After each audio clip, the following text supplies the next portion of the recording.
মাননীয় লিটন দাদা, আপনার কাছে আমার একটা দাবি আছে। দাবিটা হলো আপনি সাময়িক সময়ের জন্য বাংলাদেশ দল থেকে বিরতি নেন।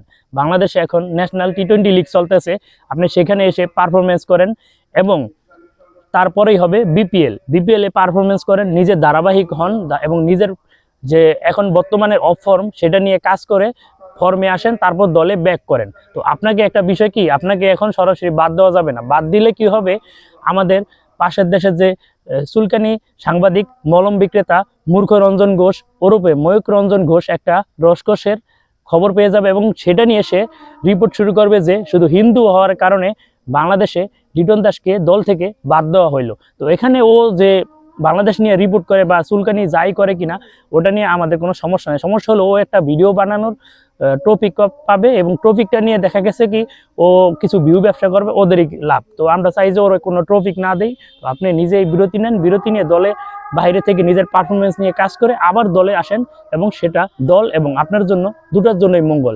আমাদের বিসিবির কথা বলে লাভ নেই। মাথা মোটা বিসিবি পাপনের অধীনে যেরকম ছিল এখনও ঠিক সেরকমই আছে।